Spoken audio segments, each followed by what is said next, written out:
नमस्कार, मैं हूं आपके साथ मोनिका गुप्ता और आप देख रहे हैं अपना उत्तराखंड। इस बुलेटिन में आपको दिखाएंगे उत्तराखंड की तमाम अहम और बड़ी खबरें।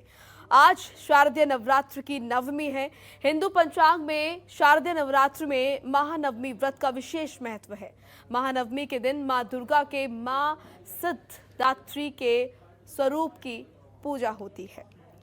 साथ ही आपको बता दें कि आज प्रदेश के सीएम पुष्कर सिंह धामी ने 9 कन्याओं की पूजा की और 9 कन्याओं के स्वरूप कंजकाओं को भोजन भी खिलाया। ये तस्वीरें उस दौरान की जब शारदीय नवरात्र की नवमी पर सीएम पुष्कर सिंह धामी ने विधि विधान के साथ 9 कन्याओं का पूजन किया, उन्हें भोजन खिलाया।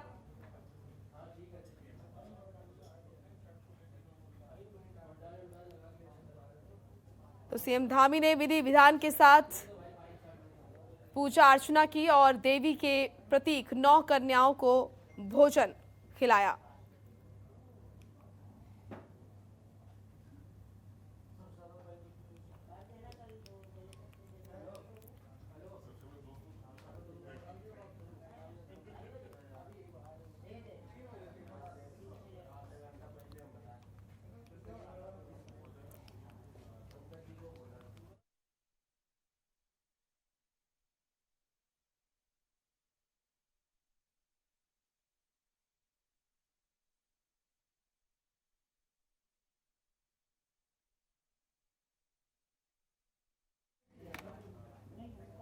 तो नवरात्र के पावन अवसर पर यहां पर प्रदेश के सीएम पुष्कर सिंह धामी ने विधि विधान के साथ 9 कन्याओं की पूजा की, उन्हें भोजन कराया।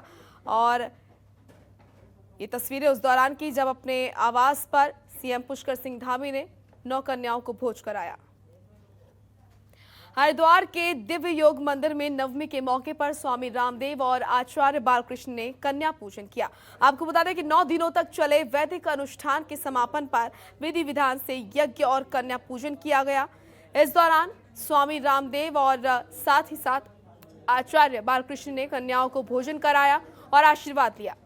स्वामी रामदेव ने कहा कि नवरात्रों के 9 दिनों में भगवान के कई रूपों की आराधना की जाती है। नवरात्रों के दिनों में हम उपवास और उपासना से अपने अंदर आध्यात्मिक ऊर्जा का संचार करते हैं और ईश्वर से प्रार्थना करते हैं कि समाज में इसी तरह से स्वास्थ्य, सुख और समृद्धि बनी रहे।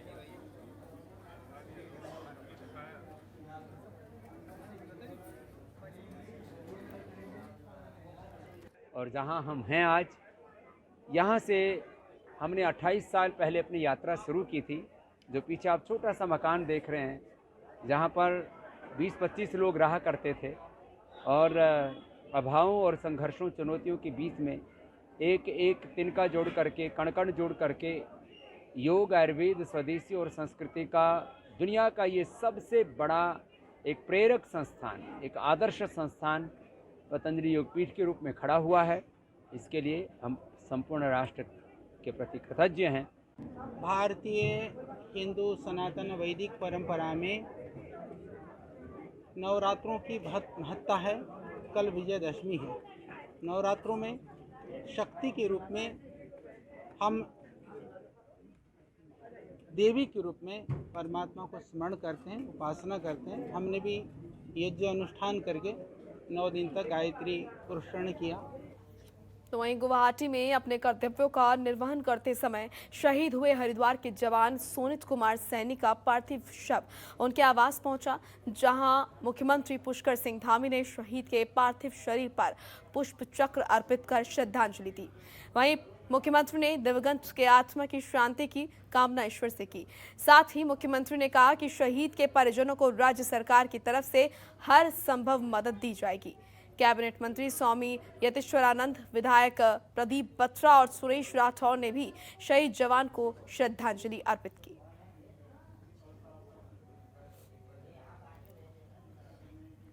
तस्वीरें उस दौरान की जब सीएम पुष्कर सिंह धामी ने शहीद जवान को श्रद्धांजलि अर्पित की, पुष्प चक्र उसको चढ़ाया और साथ ही साथ परिवार को सांत्वना दी, ढांढस बंधाया और हर संभव मदद करने का आश्वासन दिया।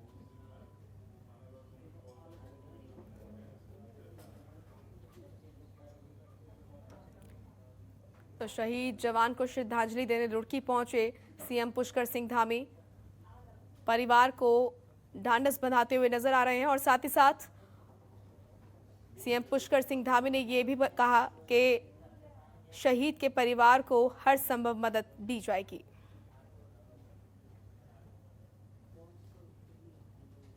वहीं केंद्रीय रक्षा और पर्यटन राज्य मंत्री अजय भट्ट लालकुआं पहुंचे, जहां उन्होंने दीवारों पर वॉल पेंटिंग करते हुए भारतीय जनता पार्टी के प्रचार का शंखनाद किया।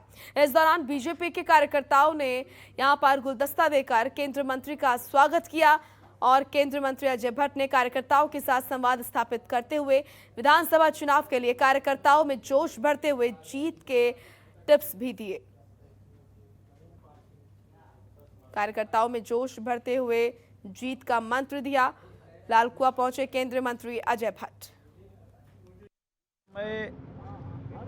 हमारे पास जो भी दायित्व है उसके साथ साथ जब कभी पार्टी की एक्टिविटीज होती हैं तो एक अंग हमारा वो भी है, हम उसमें जाते हैं। तो आज जो हमने शुरुआत की है वो इस समय जो हमारी पार्टी का निशान है कमल का फूल, सारे कार्यकर्ताओं का ध्येय एकमात्र यही है कि किसी को टिकट मिले, कोई लड़े, और जब लड़ाई होती है यानी कि वैसी लड़ाई नहीं है, ये विचारों की लड़ाई है, तो उस समय हम सिर्फ और सिर्फ अपने निशान को देखते हैं।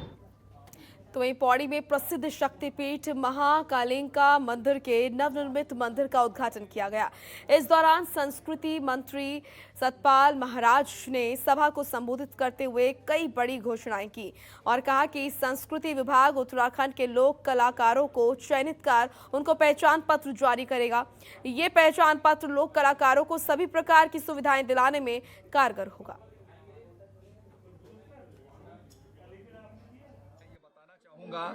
कि गढ़वाल और कुमाऊं को जोड़ने वाली जो सड़कें हैं उनको प्राथमिकता के आधार पर हम करने जा रहे हैं ताकि हमारे गढ़वाल और कुमाऊं की कनेक्टिविटी जो है वो सार हो।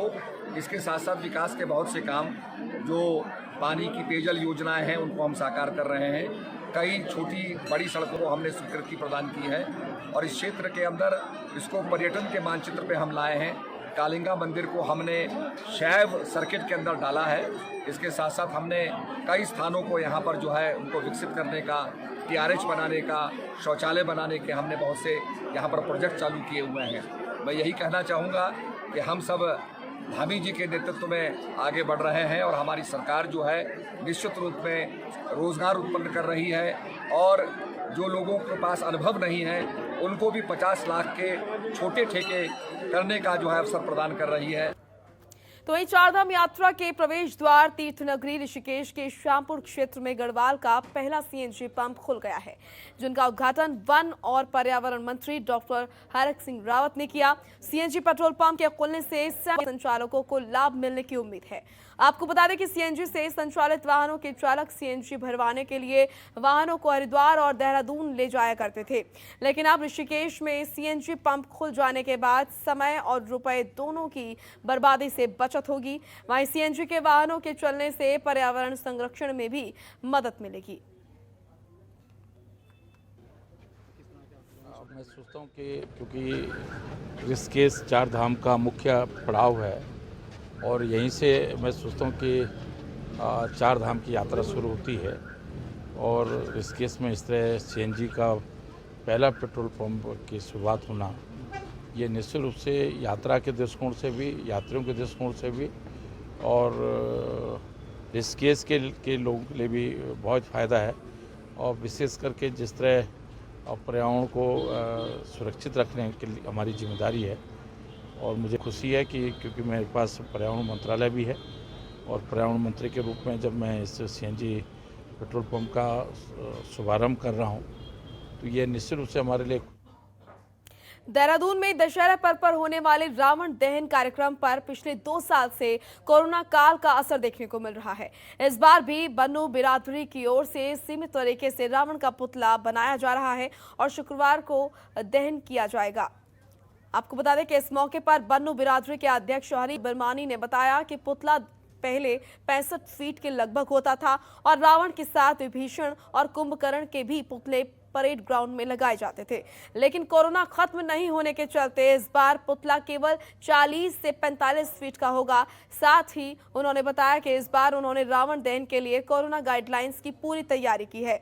इस बार रावण दहन के समय कोई भी मुख्य अतिथि को निमंत्रण नहीं दिया गया है, न ही इस बार कोई चीफ गेस्ट को आमंत्रित किया गया है। ये तो हमारी पुलिस से मीटिंग हो गई है और सुचारू रूप से पुलिस वाले रोज आ रहे हैं। वो इस बात को सुनिश्चित करेंगे कि अगर ज़्यादा भीड़ आ जाती है तो हम बैरिकेडिंग लगा रहे हैं रावण और लंका के इर्द गिर्द। उस बैरिकेडिंग से आगे लोग नहीं जा पाएंगे और बाहर ही रहेंगे। तो ये इसका प्रशासन हमारे साथ बहुत हेल्प कर रहा है और ये सुनिश्चित करेगा कि किसी प्रकार की भी अगर ज़्यादा लोग भी आ जाते हैं तो किसी प्रकार की प्रॉब्लम ना हो। तो वहीं शुक्रवार को विजयदशमी को लेकर रुड़की में तैयारियां पूरी की जा रही हैं, जिसे लेकर रुड़की के नेहरू स्टेडियम में रावण और कोरोना के पुतले बनाए जा रहे हैं। ये तैयारियां पिछले 15 दिनों से चल रही हैं। आपको बता दें कि उत्तर प्रदेश पुरकाजी के मिस्त्री इन पुतलों को बनाने में जुटे हैं। वहीं दशहरे के दिन दोनों पुतलों का वध किया जाएगा। दरअसल इस बार कोरोना ने लाखों लोगों की जान ली है, जिसको लेकर इस बार कोरोना का भी पुतला बनाया गया है, ताकि दशहरे के बाद कोरोना देश और दुनिया से पूरी तरह से मिट जाए। शुक्रवार को होने वाले दशहरे में 70 फीट ऊंचा पुतला रावण का होगा, तो 55 फीट ऊंचा पुतला कोरोना का बनाया जाएगा।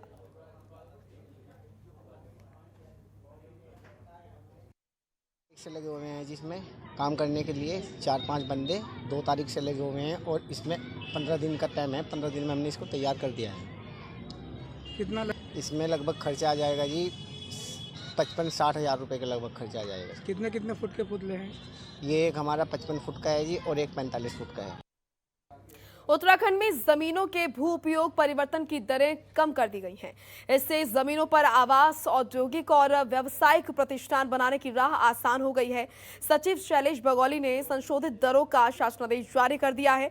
आदेश के मुताबिक महायोजना के तहत अब कृषि और हरित क्षेत्र की जमीन का मनोरंजन और पर्यटन के लिए लैंड यूज बदलने पर सर्कल रेट का 30 के बजाय 10%, सार्वजनिक और अर्ध सार्वजनिक में यहाँ पर 25 के बजाय 15%, आवासीय में बदलने पर 50 के बजाय 15%, औद्योगिक में परिवर्तन के लिए 50 के बजाय अब 15% और व्यावसायिक लैंड यूज परिवर्तन के लिए 150 के बजाय 15% लैंड यूज शुल्क लिया जाएगा। पहले 28 दिसंबर 2016 को सरकार ने महायोजना की भू उपयोग परिवर्तन की दरें जारी की थी। इनमें कटौती करने के बाद निश्चित तौर पर इसके असर नजर आएंगे।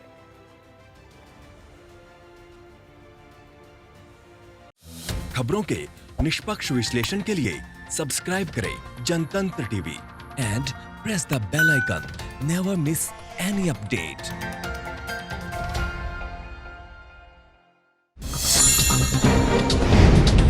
डाउनलोड कीजिए जनतंत्र टीवी ऐप को, जो कि अवेलेबल है गूगल प्ले और ऐप स्टोर पर। अधिक जानकारी के लिए अभी डाउनलोड करें।